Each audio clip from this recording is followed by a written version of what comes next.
Hey my YouTube friends and family, thank you so much for clicking on this video. In today's video, I want to talk about real estate in Jamaica. So recently I posted a video on TikTok and some of the comments there had me thinking.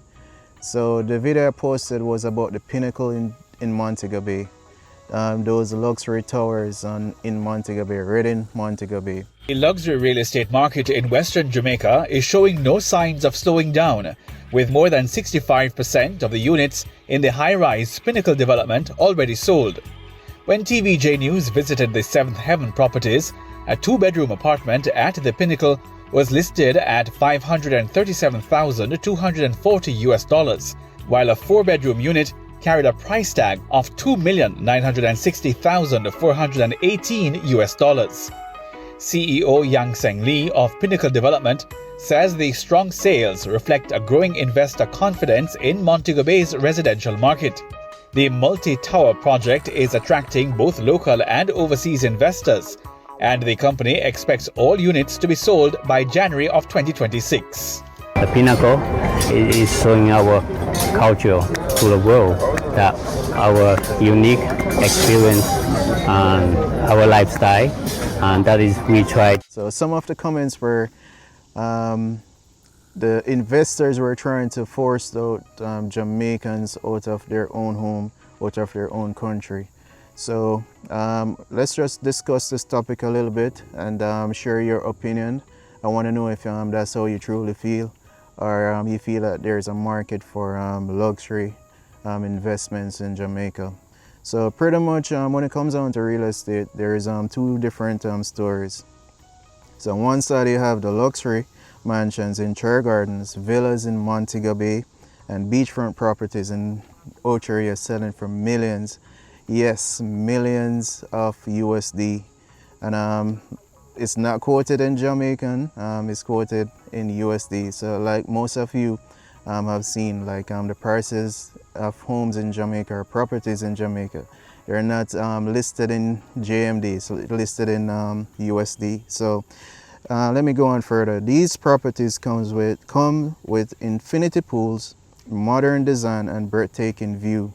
Many are bought by wealthy Jamaicans, returning residents, and yes, foreign investors who see Jamaica as paradise and a smart investment. So it's a reason why these investors come to Jamaica. They see the potential in Jamaica, they see the beauty in Jamaica. So if Jamaica wasn't beautiful, if Jamaica wasn't worth it, they wouldn't dare even come to Jamaica. They wouldn't even bother to come to Jamaica. So on the other hand, you have low-income housing, small, modest homes built through government program like the National Housing Trust. 1 or 2 bedrooms built for affordability, not luxury.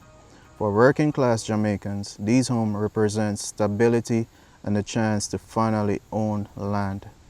And here's the reality. While luxury real estate boosts Jamaica tourism and brings in foreign exchange, many Jamaicans feel like they are being pushed out of their own country. Land and housing prices keep climbing, and in some areas, locals can't compete with foreign dollars. So the question is, how do we strike a balance? Can Jamaica welcome investment and luxury while still making some art? Let me start over. So the question is, how do we strike a balance? Can Jamaica welcome investment and luxury while still making sure ordinary Jamaicans can afford a home? Because at the end of the day, real estate is not just about houses. It's about who gets to call the island home. So what do you think, guys? Do you think that we're being pushed out by foreign investment? What are your thoughts? So if you're a Jamaican or connected to the island, I want to hear your thoughts.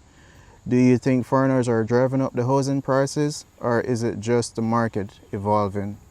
Drop your comments down below. Let me know what you think. Well, let me give you my 2 cents on this whole issue. I think as a Jamaican, we should all try to own a piece of Jamaica. I know prices keep going up, but the truth is it's not going to get any cheaper. So if we sit down and complain that everything is getting so expensive, we're not going to achieve anything. We're not going to own anything. These foreign investors coming in and investing, it should aspire us to own something. It should motivate us to own something.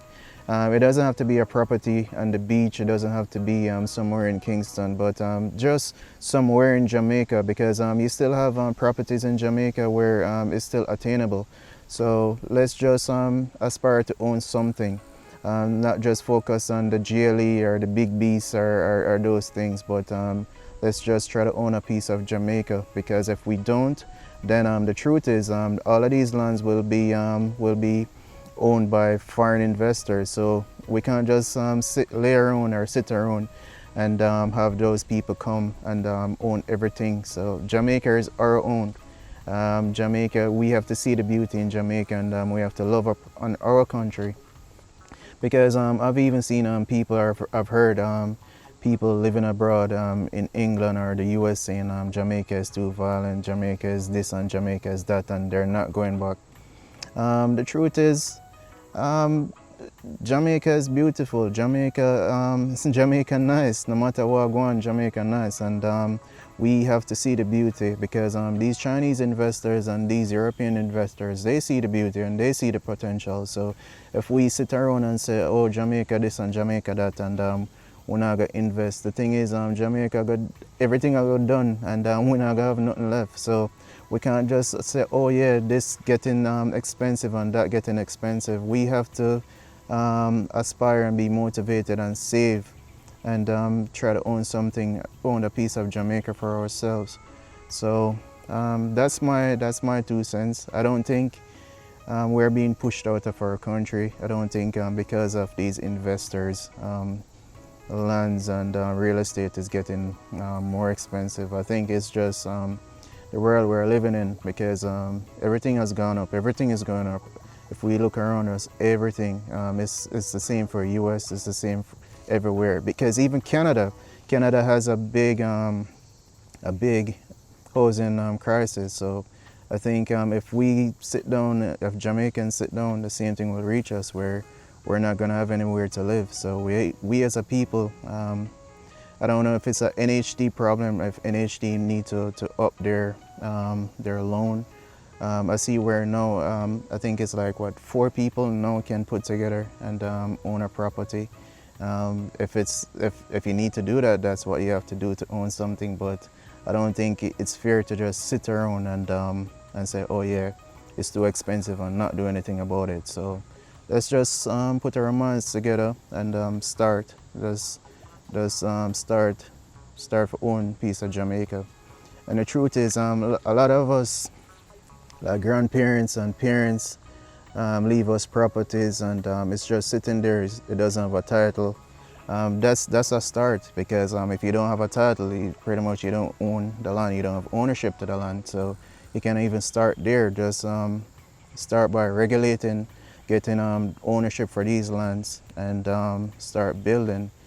Because one thing with building too, like I gave some tips and pointers some time ago. The hardest thing is to make a start. Once you make a start, if I even buy 1,000 blocks and some cement and some steel, all you need to do is make a start. And once you make that start, that will motivate you to continue. So if I even start from a 1 bedroom and a bathroom and a little veranda, and build from there, you just make a start. That's my opinion. Jamaica nice, and Jamaica is beautiful. Jamaica has a lot of potential. So we as local Jamaicans, we need to invest in Jamaica. We need to see the beauty in Jamaica. and not just leave it up to foreign investors, or else they're gonna own the beauty, the beautiful parts of Jamaica, and we are gonna just not gonna own nothing. So let me know what your thoughts are, guys. Remember to like, share, comment, and if you haven't done so as yet, please hit subscribe. So stay tuned, guys. Stay tuned for my next video. Again, love you guys. Take care.